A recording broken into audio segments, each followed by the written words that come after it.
Good evening, everyone. I'm CA Ashish from the Direct Tax Committee. On behalf of KSCAA, I welcome you all to the KSCAA Short Plus Ask the Expert section on practical issues on trust registrations and renewals. We are fortunate to have with us today CA Prasanth Srinivas.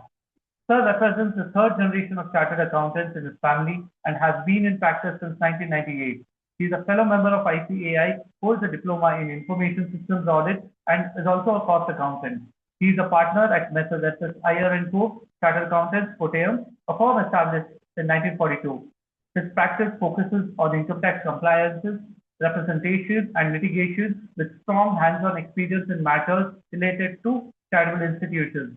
He is the author of the Handbook on Taxation of Charitable Institutions, a certified peer reviewer, and currently a member of Direct Tax Committee of SIRC of ICAI for 24-25. He is presented at several professional forums and has also served as the chairman of Kottayam branch of ICAI. Sir, we are grateful you could spare time to be with us today. On behalf of KSCAA and its members, I extend a warm welcome to you. Thank you. A quick note on the session format. This is a short and focused session on practical issues faced during renewal of registrations under Section 12A and approval under Section 80G. The first part will cover three practical aspects, followed by a live question and answer session for the next 20 minutes. I request participants to keep posting your queries in Q&A box. With this, I invite CA Prasanth Srinivas sir to take over. Thank you. Thank you, CA Ashish and Deepak Chopra for inviting me for this session. And a special thanks to Geeta ma'am for referring my name. And I'm not taking too much of time in exchanging pleasantries because it is like playing a T20 match. We have to start hitting sixes from the first ball. Now, the present headache you and I are facing after the tax audit headache, the GST 99C headache is on. We have to answer a 3-page, 4-page notice which we get from the income tax department when we have filed application in form number 10AB for renewal of charitable institutions registration. So, first and foremost question that many chartered accountants ask me is, sir, in 2020, between 2020 and 22, we got the registration renewed first. At that point, we filed one simple form number 10, and without any hassle, we got the registration certificate in form number 10AC. But all of a sudden, why we are getting notice from two offices, one from the jurisdictional AO office and the other from the commissioner's office? So answer is very simple.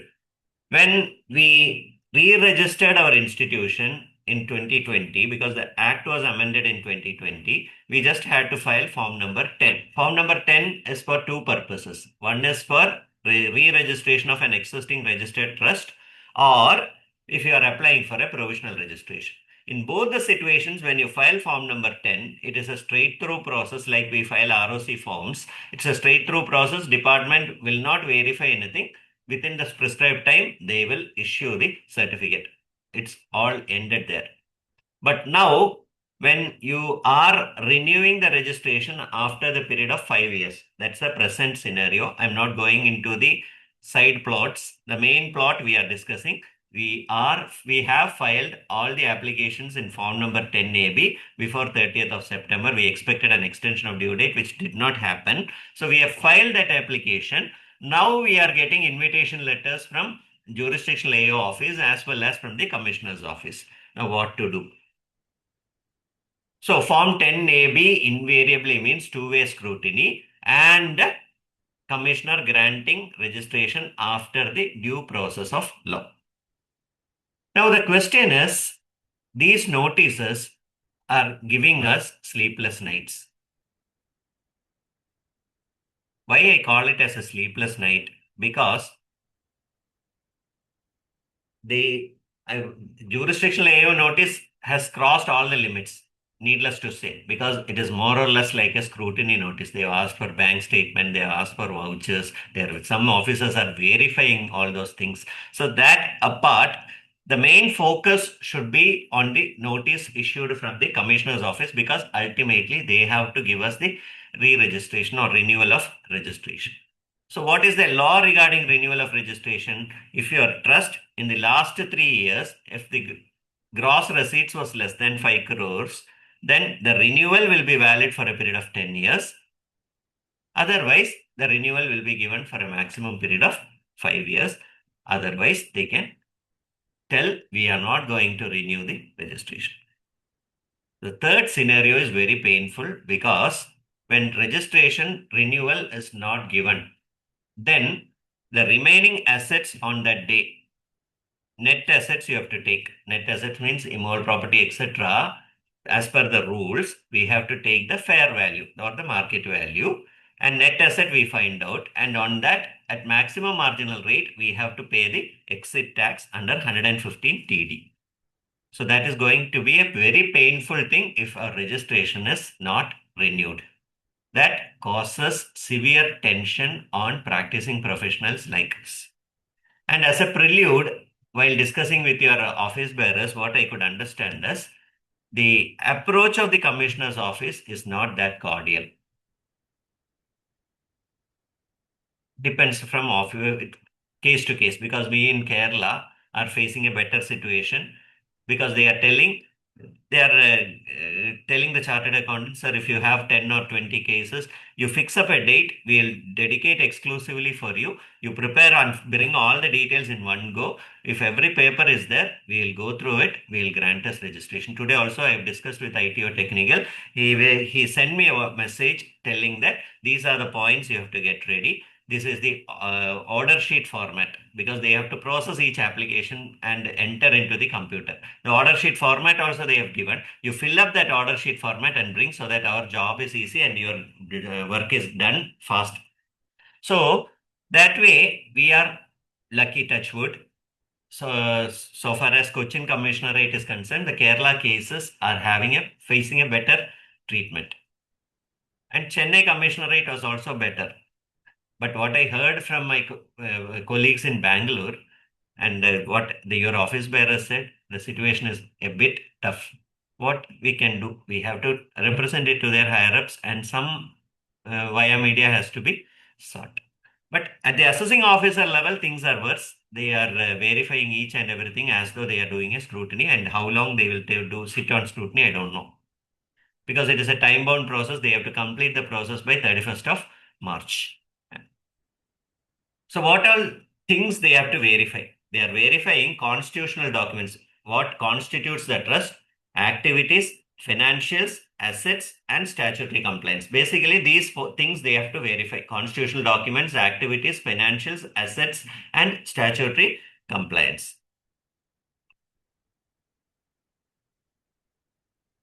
First and foremost, they are asking whether your trust deed contains all the mandatory clauses.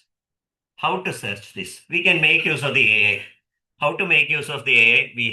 You give a suitable query. The mandatory clauses are there in the notice issued by the department. These mandatory clauses you can extract in a separate PDF file. These are the mandatory clauses. Now your trust deed PDF will be there. Now you can draft a suitable query to the GPT. You can ask it whether these clauses are there in my trust deed, or similar clauses are there in my trust deed. If so, give me the page number of the trust deed, give me the paragraph number of the trust deed. So with 85% accuracy, GPT will be able to help you. Rest of the thing you can do, because sitting and reading each trust deed and comparing where the clause appears is going to be a bit tedious. So wherever possible, we can make use of the AI. AI can be of help. I have tested and this process with 85% to 90% accuracy, I could go about. And if the mandatory clauses are not there, in the notice itself, they say you may take steps to amend the clause. And here one important point, whether amendment could be carried out without the prior approval of the commissioner.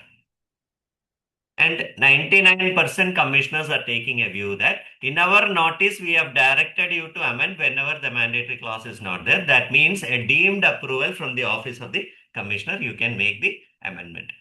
And Cochin Commissionerate is liberal enough. You prepare an affidavit and give us. that we will amend the trust deed. That's enough. We are, based on the strength of your affidavit, we are granting you the registration. And my friends have said prior prior 30th June applications, now they are getting the certificates, renewal certificates they are getting. Now, what are the mandatory clauses they are asking? Amendments shall be carried out only with the prior approval of the jurisdictional commissioner of the income tax. Then, on dissolution, surplus assets shall not be distributed among trustees or members, but shall be transferred to another registered charitable institution or vested with the government. The wordings are not exactly the same. I've just put the essence or sum and substance. Funds of the institution shall be invested strictly in accordance with 11.5 read with 13.1d of the Income Tax Act. That means mandatorily it should be parked in 11.5 modes. The institution shall be irrevocable in nature. Normally societies are irrevocable.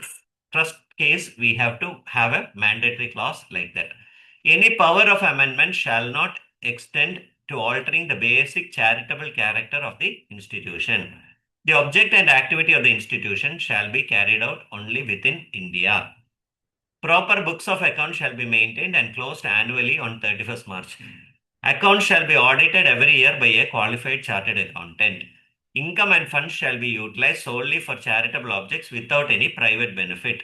Benefits of the institution shall be open to all without discrimination based on caste, creed, religion, or gender.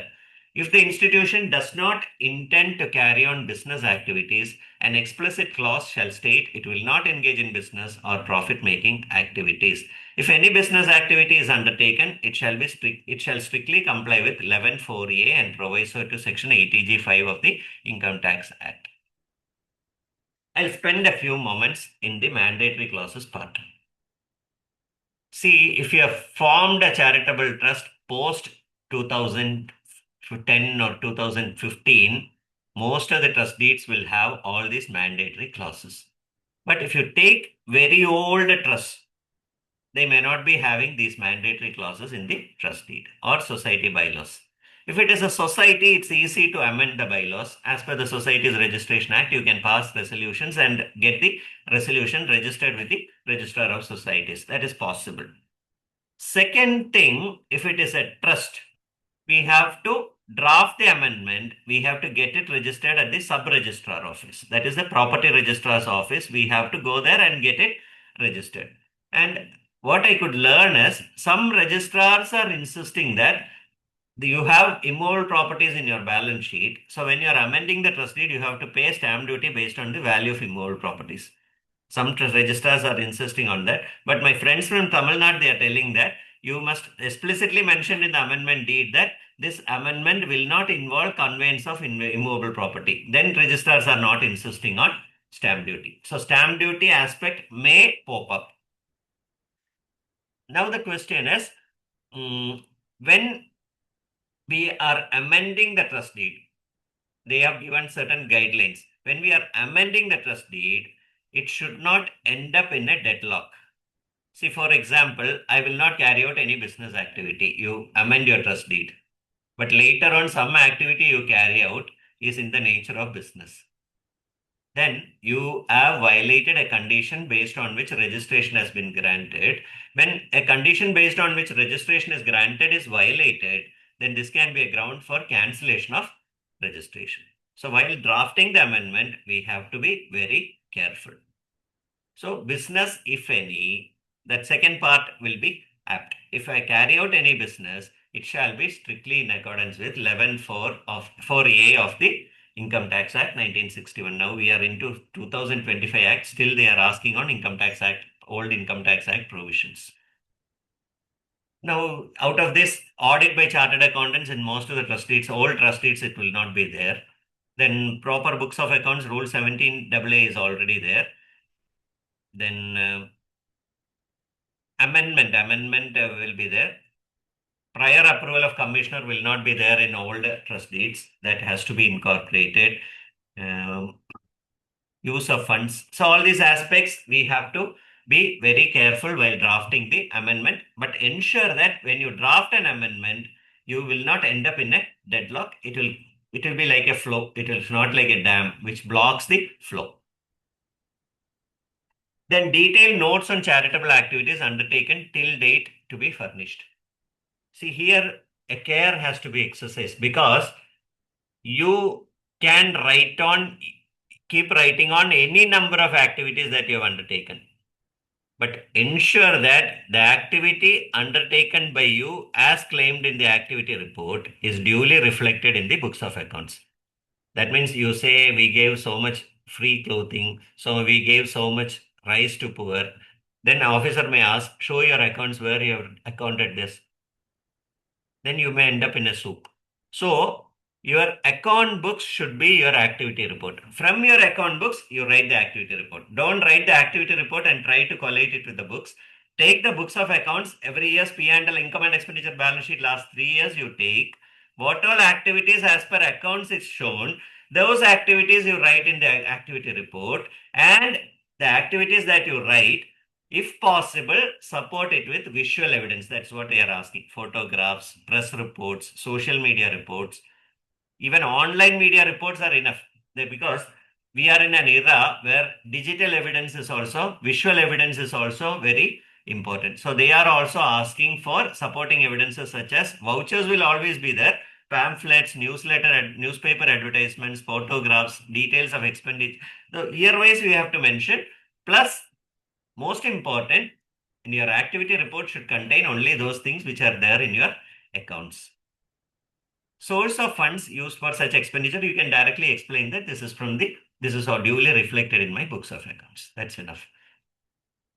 One important thing about giving reply to this notice is don't give an elaborate reply. The answer to the question should be serial number wise, but it should be very precise. Ensure that it does not give room for a complication. Be very conjuice in your words. Don't elaborate. Don't keep elaborating. Make it as short as possible.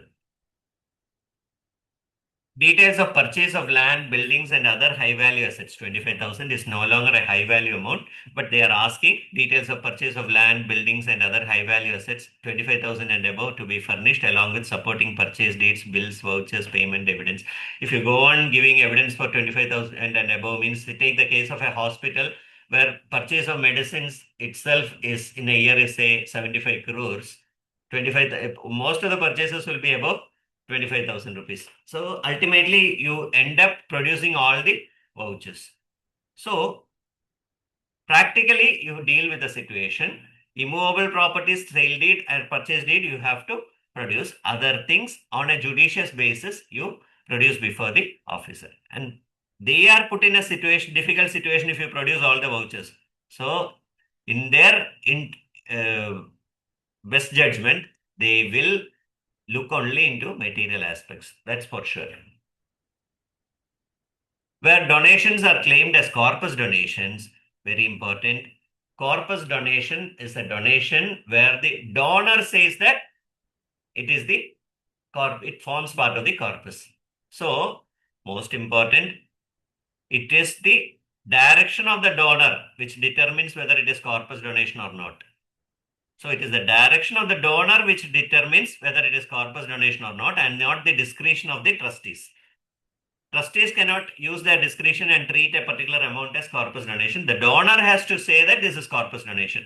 And at the time of renewal, at the time of fresh application, they are insisting that you produce the donor receipts if you are claiming corpus donation in your computation statement. So many people are asking me whether a written letter is required. It is required because to take care of such a situation, it is always good to obtain written direction from the donors. And from audit point of view also, your working papers will be complete only if you get written confirmation, written direction from the donor. Proof of filing income tax returns for the last 3 assessment years since inception is required. This is already there in their portal. So many information, if you see, it is already there in their portal. They are asking again accounts, last 3 years accounts copy, which we have already uploaded again along with form number 10B or 10BB or ITR. We have already uploaded those details. They are asking again. Similarly, they are asking proof of filing income tax return for the last 3 assessment years. You have to produce. Auditor receipts and payments accounts, income and expenditure account, balance sheet, and audit report furnished in Form 10B shall be furnished. So we have to download it from the portal. We have to upload it again. I don't know why this unnecessary task. Already there in their portal, they can examine, but they are telling you download it and then upload. Additional information and documents overview. So the commissioners have asked for various statutory, administrative, and identification documents to establish the genuineness and activities of the trust or institution. See, one important point at this juncture I want to make is material non-compliance of allied laws will also make you ineligible for registration.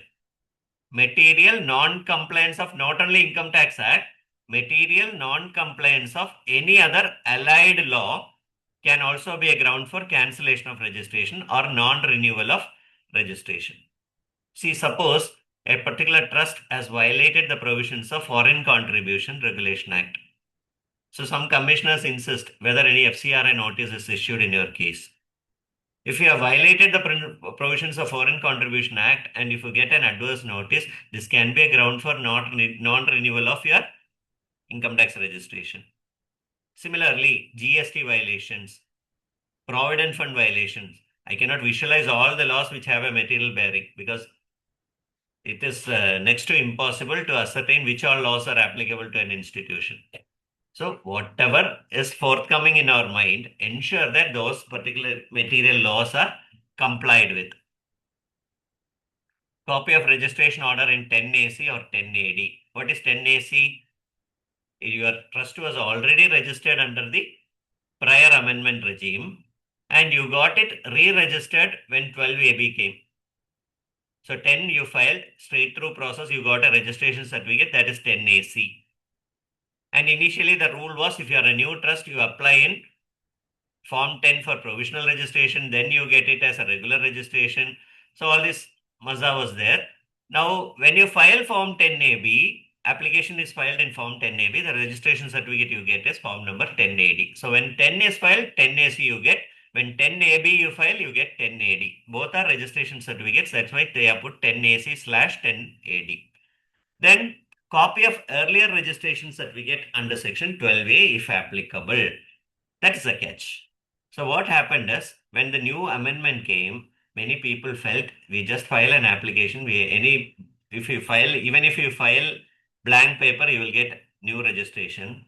So we'll regularize our bad things by filing an application in Form 10. To catch hold of them, they're telling that 10AC is not sufficient. You have to produce the earlier registration also. Before 10AC, what was the registration? The commissioner's office, they used to put the chapa and give you. And though whether you have the copy of that registration, you produce that also. That's what they are asking by copy of earlier regular registration under 12A or 8AG. And what is the slight difference between 12A and 8AG is 12A application, commissioner has got the power to condone the delay. Whereas in 8EG, commissioner has got no inherent power to condone the delay. But many tribunals have held that tribunal has got the power to condone the delay and they've sent the case back to the commissioner. But as per the act, commissioner does not have the power to condone delay in filing 8EG application. The notes on activities already we have discussed. It should corroborate with your books of accounts. It should not go tangents. It should not go against your books of accounts. Details of beneficiaries of the trust or institution. Most of the case, you just put one single line, public. The beneficiaries of the trust or institution are public at large. One, these are the beneficiaries. Two, these are the beneficiaries. Three, these are needy segments of the public are the beneficiaries. That's enough. Less said, better. Then they are insisting you produce the original trust deed. Most of the cases, if it is available, you produce the original certificate, trust deed. Otherwise, if trust deed is lost, etc., you have to give an affidavit. Along with that, you have to, some commissioners are insisting you give newspaper advertisements, etc. So that course of law we have to follow. And at this point, I want to tell you one more thing. certain religious bodies like churches, etc., they may not be having a written instrument based on which they are created. They will be formed based on the discretion or the decree of the apex church. Based on that, it will be constituted.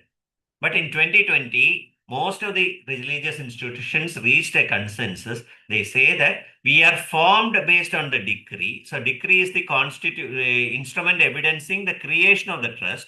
Whereas, to incorporate the mandatory clauses, we will have a set of bylaws. So, that was the document which was uploaded. We in Kerala, the common practice we have been following, we had the decree of the apex church as the instrument evidencing the creation of the trust, plus we had a bylaw which incorporated the mandatory clauses. And Cochin Tribunal has held that registration is not compulsory in the case of religious institution. The decree of the trust is, decree of the church is enough. When it is in the vernacular language, they are asking for English translations. Because now it is Vasudhaiva Kudambakam, it is pan India, faceless, all these things are happening. So, if the documents are in local language, they are insisting that English translation must be kept. Copies of receipts and payments of account, income and expenditure account, already we have discussed. Then name, address, and identity proof of founders, trustees, etc. We have to give a table, attach their Aadhaar card, PAN card, etc. Occupational details and acknowledgement numbers, all these things they are asking. Details of movable and immovable assets owned by the institution. General description you give. So many acres of land, so many cents of land. In the original 10 AB, there was a confusion whether we have to give the square feet, square meter, all these things we have to give. Luckily, while uploading form number 10 AB, those clauses were not mandatory. Since it was not mandatory, we did not write that clause. We uploaded form number 10 AB. Here also, 100% precision, though we wish, it's very difficult to give. Though they also wish, we also wish, but it's very difficult to give this information. In many cases, the trust will be working in the residence of the trustee. Managing trustee's house will be the office of the trust. So, managing trustee, there will not be any rent agreement or anything like that. So, in this case, department is fair enough. They are telling that you give it a no objection certificate from the building owner. Then Aadhaar copy of the trustee or secretary already we are giving. Form number 10AB. 10AB is the application that you have filed. 10AB is the application for renewal of registration which you have filed. And most important, if any order is rejected earlier, if any application has been rejected earlier, the fact has to be mentioned. See, if I don't mention, the officer will not catch hold. Don't think like that, because last few years, if the rejection order has come, it will be there in the server. It will be there in the portal, because everything is carried out through the ITBA or e-proceeding menu. When it comes in the e-proceeding menu, it is already there in the e-proceeding. Whatever effort you try to conceal it, it will come out. So when your application is rejected, admit that it is rejected. You mention the reason why it has been rejected and face it. That's it. No question of concealing any information. They're asking contact details of chartered accountant or authorized representative. So they felt they are acknowledging our service. They're feeling that it is easy to interact with the chartered accountant than the assessee directly. So it is we shall deem it as a recognition that the commissioner's office is considering us as the intermediary between the department and the assessee. Then last line they are telling personal appearance is not insisted upon. You can ignore that. Unless you make a personal appearance, nothing is going to work. So make it a point. You go to the commissioner's office and ensure that all the bulk of papers you file, it is put in their file. I had experience last year when 10 of our cases went for regularization from provisional.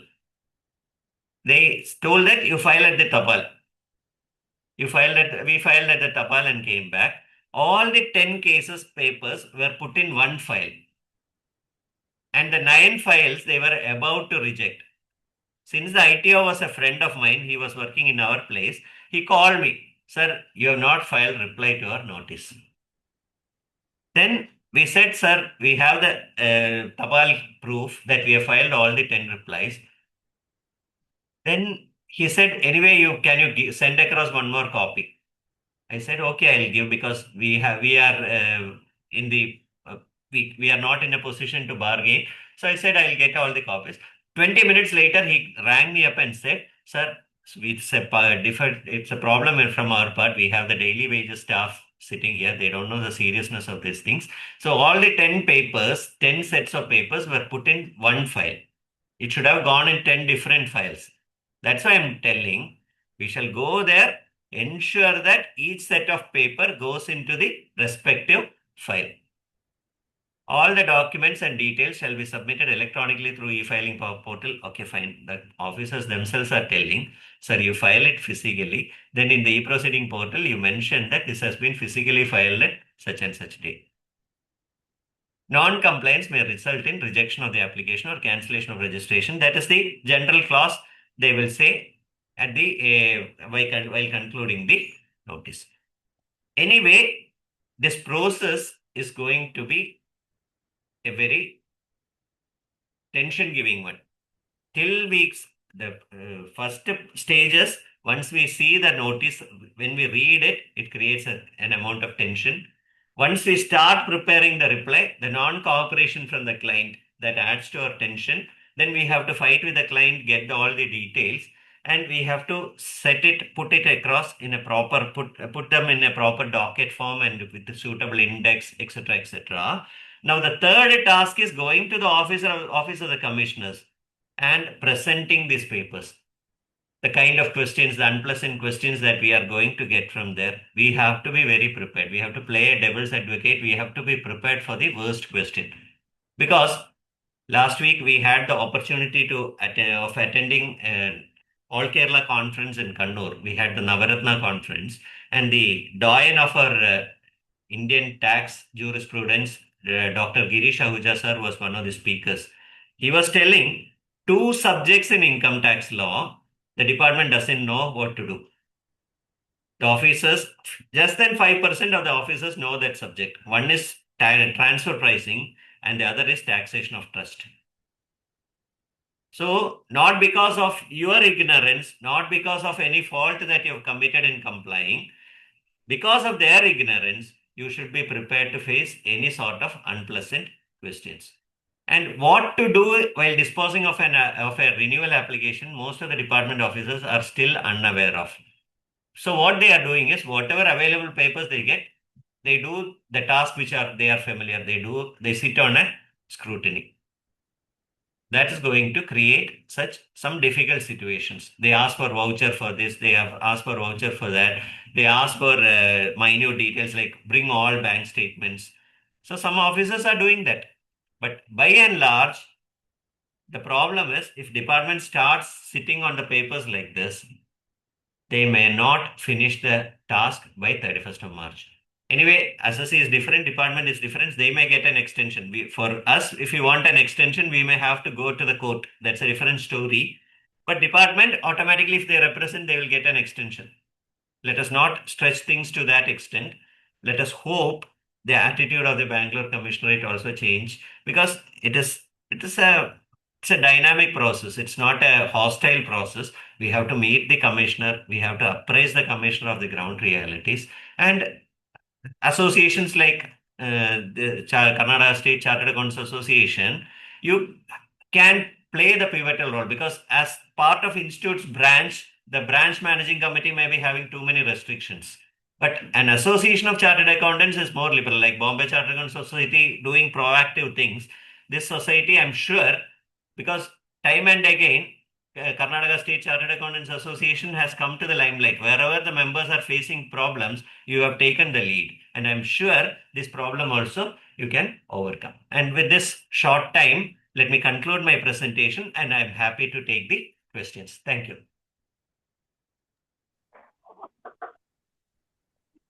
Thank you so much, sir. We have few questions posted on the Q&A portal. So Allama Prabhu sir asked, one of the conditions stated in Form 10AC while granting provisional registration is, the trust or institution shall apply for registration within 6 months of commencement of activities or at least 6 months prior to the expiry period of provisional registration, whichever is earlier. What are the consequences if application is made after 6 months? The registration certificate is valid till 26-27. If for some reason the application is rejected, is it possible that the existing certificate could also be cancelled retrospectively for 26-27? So this is a very beautiful question and a commonly happening thing. And many people are having a notion that provisional certificate is valid for a period of 6 months. 3 years. Provisional registration is valid for a period of 3 years. But actual reality is provisional registration is valid for a maximum period of 3 years. So valid for 3 years and maximum period of 3 years is a bit different. So what you have to do is when you commencement of activity is very important. Once you commence the activity, the time starts there. Within 6 months, you have to apply for registration. If an activity is not at all commenced, you can wait till wait for 3 years. 3 years, don't wait till 3 years. The cutoff 3 years, from there come back 6 months. You may have to make the application. Here the application is for regular registration. Even if you have not commenced activity, from provisional you cannot extend your provisional registration. You have to file to form number 10AB and get the regular registration. There is no concept of permanent registration now. You have to get it, regularize that provisional registration. Now the question is, I have missed the deadline. What is the option? Here, the form you are going to file is form number 10AB. Form number 10AB is like you go for a marriage receptions, a big teapot will be kept. The boy serving the tea will ask, sir, with or without? That means with sugar or without sugar. So like when you are applying form number 10AB, the menu asks you 2 questions, whether you want condonation or whether you don't want condonation. In these cases, we can apply with a condonation request. And case to case, you have to convince the commissioner why you did not make the application. Once condonation is granted, it will apply retrospectively. In that case, there is no issue, there is no problem in the status quo of the trust. Second scenario, commissioner rejects the application. He does not grant condonation. Without granting condonation, he approves one thing, or he rejects the application prima facie. Both situations, you are having some problems. The intervening period, you don't have registration. So whatever exemption you claimed, you are going to lose it. Commissioner has the option to cancel the registration. But normally they don't do that. But outright they reject the application. They don't condone, they reject the application, means that is also not the end. You can approach the tribunal. And touchwood, presently 85% cases tribunals are sending back to the commissioner to consider afresh on merits, not on the delay. If otherwise it is eligible, you grant it. In most of the cases, they are getting registration also. But if you are so crestfallen, you are so bad luck, your bad luck is shining so high, then the problem is between the date of granting of provisional registration and till the date of cancellation of that provisional registration, if you have acquired some asset, this asset will be liable for exit tax. Not beyond that. Before that, if you have acquired some asset, no problem. Before taking registration, some temples, churches, colleges, etc. come to us. They say, sir, the trust was formed in 85. Now we want to take the registration. It has assets worth 5 crores. This 5 crores is safe. From the date of provisional registration till the date of refusal of granting regular registration, if you have acquired any asset, that will be liable for exit tax. But various remedies are available, sir. Don't be too afraid. You can go to the tribunal. Tribunal, 90% cases, they are sending the case back to the commissioner to consider the application on merits. Be it a Bangalore tribunal or be it Cochin tribunal, be it Chennai tribunal, be it Bombay tribunal, they are sending it back to the commissioner for considering on merits. But the problem is commissioners are not taking up that case again. In one of my ATG cases, it was refused. They did not give a regular registration from provisional. We approached the tribunal. We got a favorable order, but the commissioners have never, till date, they have not acted on that tribunal order. I hope that answers that question. The next question is by Sneha Amarnath. Can the application be made after due date, after filing condonation of delay? That means 30th September, you could not file the application. Can I file it now? Yes. I understand the question like that. It is possible you opt for condonation, sir. But the system, I think, system is not permitting that. If you are applying from assessment year 27-28, system is not permitting you to seek condonation, even if it is delayed. In that case, some of the chartered accountants have brought that to my notice. I have not experienced personally that, but in the such scenario, you make an application. When the case is taken up for scrutiny, you physically give an application for condonation. In my knowledge, whenever we are applying in 10AB, we have two options. One is with condonation of delay and one is original form. Sir, when 26-27 you opt, the two options are available. I want registration from 27-28 if you're opting. Condonation menu is not there. Yes. Okay. Alama Prabhu sir asked, for a trust not having 12 registration, which ITR form has to be used to file the return? Is it ITR 7 as AOP or ITR 7 as AOP MMR or any other form? If the trust is not registered? Yes, it doesn't have a 12 registration. If the trust does not have a 12 registration, then you have to file an ITR 5, not ITR 7. You have to file it as AOP trust. Maximum marginal rate is not applicable. There are Commissioner of Income Tax appeals decisions favoring both, even if it is a society, even if it is a trust, whatever be the constitution, if it is a public institution, then share of beneficiaries is irrelevant. Whether it is taxable, whether it is taxable at maximum marginal rate, all these things, 163 is not applicable. So 163, 164 is not applicable. You have to come to 167B, which says that you are eligible for slab rate of tax and basic exemption. So ITR 5 has to be filed. Even if it in processing stage they don't give means, you can file an appeal and easily get it. If you want, I can share the case laws also. Because both cases, in the case of a trust as well as in the case of a society, in both the cases, CIT appeals have decided in favor of the assessee. There's another question. Can a trust running school sell uniform, diaries, textbooks? Will it be business or receipts from income which is related to objective of the trust? Sir, I'll address your query in a different perspective. First question I want to ask you is, I'll ask a question back to you. If you are registered under section 12A, there is no embargo. This activity is part of your education. Unless CBSE or some educational board prohibits that. Many school running management will say that CBSE is not permitting us to sell uniform. CBSE is not permitting us to sell textbooks.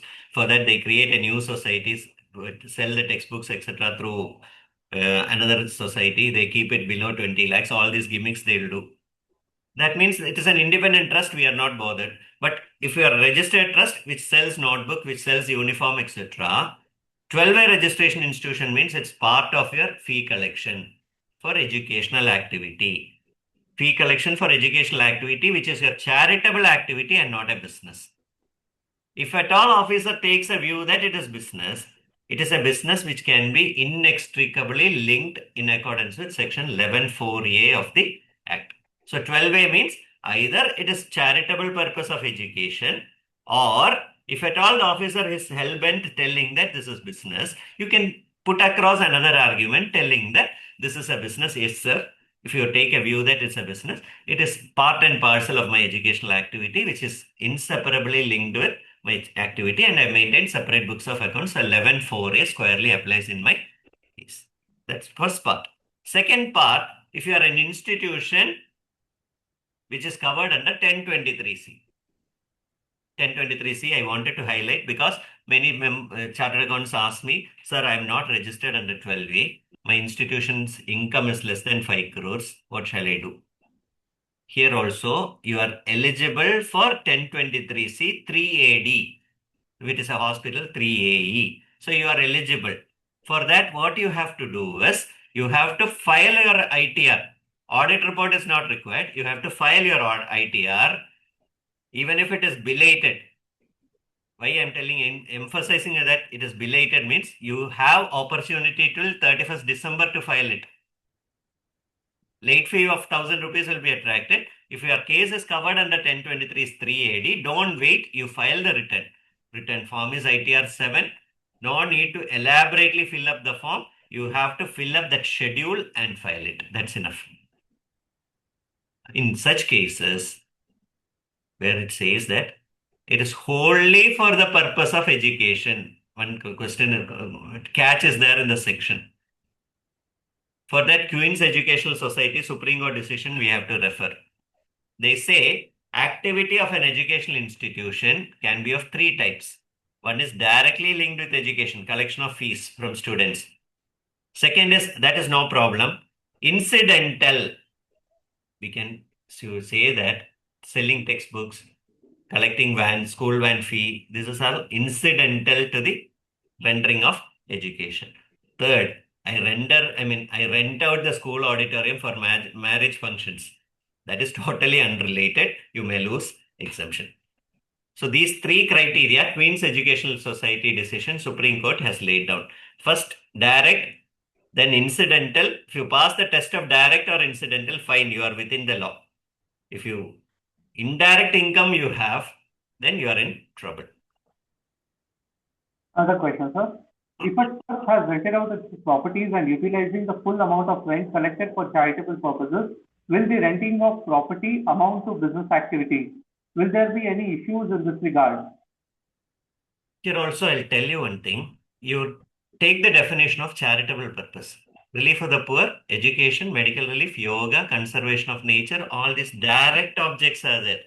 And last limb, you have something called object of general public utility. So 7 normal items and 1 general public utility. Plus religious trust are there. Religious trust plus direct charity 6 plus 1 general public utility. So religion plus first 6 falls in a different compartment. Object of general public utility falls in a different compartment. Object of general public utility, why I say it falls under a different compartment is, there is a catch proviso to section 2 subsection 15, which says in the course of providing object of general public utility, if you have commercial receipts, you lose the benefit of a charitable institution. In that case, you are running a risk. So my first question is, what is your charitable object? See, Ashish sir says that my main object is education. So for carrying out education activity, you conduct a particular fundraising program with Punit Rajkumar sir. And you conduct a show, and based on that show, for constructing school building, you mobilize 2 crores of rupees. Officer takes a view that you have carried out a business. Proviso to section 2 subsection 15 is hit. Now, how we have to present our cases? Sir, my main object is education. Education is not an object of general public utility. And proviso to section 2 subsection 15 is confined only to object of general public utility. Now, since I fall under the other compartment, proviso to 2 subsection 15 is not applicable. Now, the next question officer may ask whether this is in the activities in the nature of business. Yes, sir, my case is covered under 11(4)(a). This business is incidental for my charitable activity, and I've maintained separate books of accounts. So we have to systematically arrange our arguments so that we won't land up in trouble. Thank you. Other question, sir. Educational Trust has received computers as donations. The value of the same is not disclosed or declared by the donors. How to record this donation in kind in the books of accounts? For that, the main guideline available is the technical guide issued by the ICAA. Technical guide for non-profit organizations issued by ICAA is there. They say if value is ascertainable, then debit the asset and the same value show as donation. Donation show as income in computation. Value of asset, the amount which you debit, that you show as application of income. And if value of asset is not ascertainable, record then that in the books in a nominal value. That's what the technical guide says. But it is tax neutral because whatever income you show, you can claim it as application of income as also. Subhash G. Singhvi asked, sir, we had to submit 10 AB for 80G before 30th September 2024. But we filed in the month of March 2025 and incorrectly selected the wrong section. They rejected it in the month of August. So we were busy doing tax audit during August to November. Can we resubmit that 10 AB for 80G with continuation as it is lapsed after due date, that is 30th September 2024? Sir, already I've discussed this point. For 80G, condonation is not available because the Act does not give the commissioner the power to condone the delay. Second thing, you have chosen the wrong section code. Wrong section code also commissioners take a view that we cannot grant. But this is a fit case, you take up the case to tribunal. Tribunal along with the wrong section code case, because all the section code error cases, they are sending it back to the commissioner left, right, center. They are not going into the merits. If when we stand up, the tribunal members ask, is it the wrong section code issue? Then they are sending it back to the commissioner. It is almost a settled law. So wrong section code is not a problem, but they don't have the power to condone the delay. Okay. So two options are available. You go to the tribunal. One of the grounds, you make a prayer for condonation of delay also. If both are granted, fine. If you get a favorable order stating that the appeal is allowed, means both wishes are granted in one boon. So next is, you can make a fresh application, but the problem is you will not get the continuity. Where it lapsed till the date of fresh application, you lose the benefit. You cannot file form number 10BD. The donors will also not get the benefit. One more question. There is a mutt which is in existence for over 700 years, having ancestral assets and also immovable properties received as donations. How to register such institutions under 12AB? If we apply for registrations, will there be any chance of assessment of earlier years? See, first thing, sir, you have to choose the constitution based on which you have to get registration. If you are opting a trust route, the problem is, you have said from your query, what I understand is a lot of immovable properties there. So when you go for registration of trust deed, huge amount of stamp duty will be attracted. So the second option is you get it registered as a society. From your query, I could understand it's a MUT. MUT means a religious organization. So under the Societies Act, there is no provision to grant registration to a pure religious organization. So when you draft a trust deed, ensure that it is a religious and charitable institution. If one religious object is there, make 25 charitable activity also as part of it. And present the papers for registration as though it is a religious and charitable organization. And second point, while drafting the society deed, all this history, it has been there 700 years ago, all these things, if presently it has a PAN, all these things in the recital portion you have to mention so that the reader can understand that it's a continuation of the already existing unregistered organization. It's not as easy as I say, but this is the course of action which we have to do. A lot of homework has to be done. A lot of brains have to work. It's a teamwork, sir. You draft it, you ensure that your partners and juniors also look into it, that let the trustees also bring their ideas. It should be a colosseum of all these, concilium of all these ideas we have to put across. A lot of people have this question. What is treated as commencement of activity? And one more thing, I will continue the query. Whether my past years are exposed. Last 3 years are definitely exposed, sir. If it is more than 50 lakhs income escape and they fine, then 5 years are exposed. Not beyond that. Continue, sir.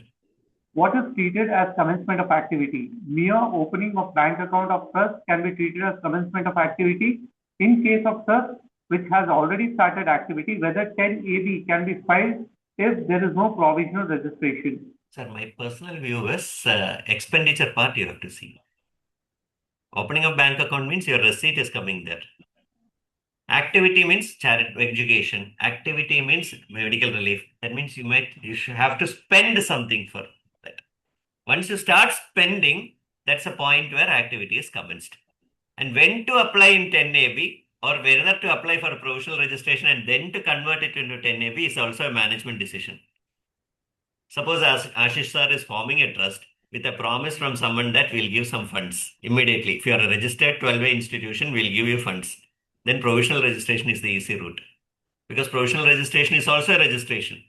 You collect the funds. Once you use it, you within 6 months you make application for regular registration in 10AB. Otherwise, normally what you do is, if it is an ordinary trust, you create a trust, provisional, then regular. It's a cumbersome procedure. So what you do is, you open a bank account, deposit 1,000 rupees, withdraw 500 rupees from that bank account, purchase 5 notebooks and give to needy children, take photograph, activity has commenced, you prepare and file the application in 10AB, wait for 6 months, don't do any activity, your accounts will be very clean, easy to get for the commissioner to grant the registration, next 5 years maza karo. It happens like that. So it's your choice. It's a management decision as to how to apply, when to apply. There is no hard and fast rule whether I go for provisional then for regular. It's our choice, depending upon the need. Next question is, in 2021, Trust applied for 12A registration first time. Before approval, there was a notice given requesting for list of documents, and one of the clause in the notice, it was mentioned that if documents are not submitted within the date mentioned, the registration is deemed to be cancelled. However, details requested were submitted and the registration was granted. Will notice be treated as rejection? No. Order is there now. Post notice, they have issued, approved the registration also. I mean, renewed the registration. Then the order will prevail over the notice. Mr. Chandan D asks, a Section 8 company was incorporated on 1st January 2025. It did not apply for provisional registration under Section 12AB. The company started receiving funds and commenced charitable business activities in May 2025. Later, in December 2025, it applied for final registration using Form 10AB directly without filing Form 10A for provisional registration. Question is this approach valid or does it create any procedural inconsistency under Income Tax Act? Second, if valid, from which period will be the exemption under Section 1112 apply? From the assessment year corresponding to the application year AY 26-27 or from the year in which order granting registration is passed? Normally, it should be applicable from 26-27. There is no procedural inconsistency because law doesn't insist you to get a provisional registration. Law says that if you want, you take a provisional registration. When I form a trust, I choose not to get registered. Subsequently, when I start activity, I feel that I want registration. It is open to you. There is no procedural inconsistency, and I think they will grant registration prospectively from assessment year 26-27.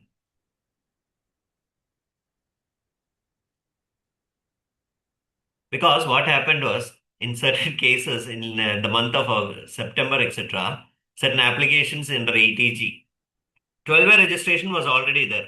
I'll give you the premise. 12A registration is already there, which is valid up to assessment year 26-27. That means it was expiring on 31/3/26. The order for 80G was passed in August 2025.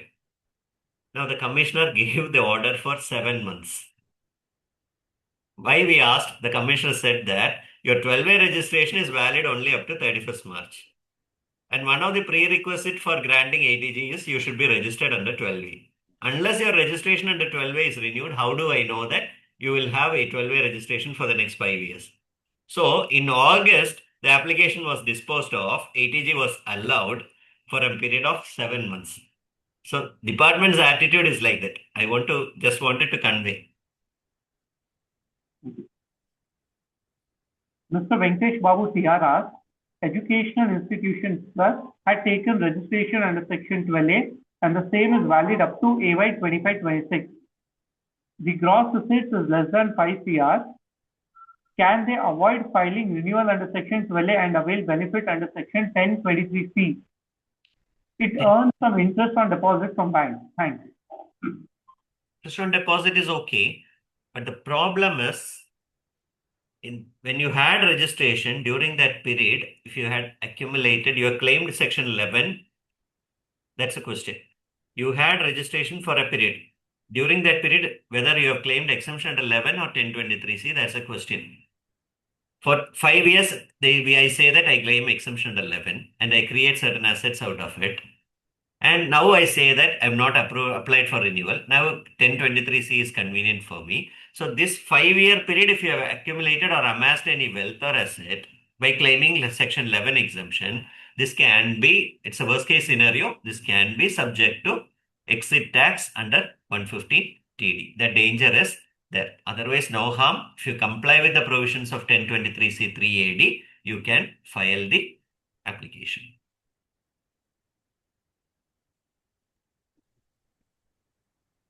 Ashish, I think we have a long list of queries still ongoing. We'll probably collate all the queries and pass it on to sir. And if sir, whenever common questions, I'll see. Common answers, I'll draft it and send it across to you. Because we already about 15 minutes past our Understood.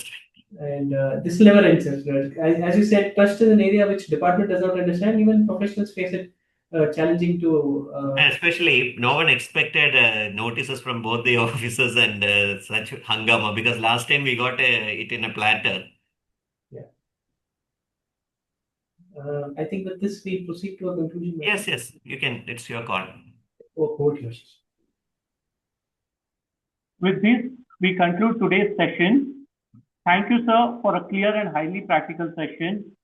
On behalf of KSCAA and the Direct Tax Committee, I convey our sincere thanks to CA Prasanth Srinivas for sharing his experience and insights on trust registrations and renewals. Your guidance on real renewal issues, departmental queries, and practical responses will certainly help members handle notices with greater clarity and confidence. Thank you all the members who actively participated and posted their questions. Your involvement made the session engaging and meaningful. We look forward to the same level of participation in future programs as well. We trust today's session adds immediate value to our practice. We would also like to invite expression of interest to our new KSCAA Study and Research Group on New Income Tax Act 2025. The link has already been shared on WhatsApp group. Thank you once again, our speaker and all the participants for your time. Have a very good evening. Thank you. Thank you so much. Thank you, sir. Thank you. A small elaboration on the expression of interest that we are inviting for the study group, or rather a research group that we are intending to form for the new Income Tax Act 2025. So the way it is intended to function is that on 3rd of Jan, which is a Saturday evening, we have a small orientation. In the orientation, based on interest, we form subgroups where each group is going to be allocated a certain set of topics into which the team will go in and research into the new Income Tax Act. We'll have team leaders, we'll have mentors, we'll have all the resource material that is required to do this study, which will carry on for a period of about 15-17 days. By 20th, the team will present its paper, and 25th, we present it before the CA public at a venue which is yet to be decided. All in all, it's going to be an exciting journey. Those who are keen into reading the Bayer Act and who have that research and passion for income tax should surely enroll for this program. Thank you once again, sir. Thank you. Thank you, sir.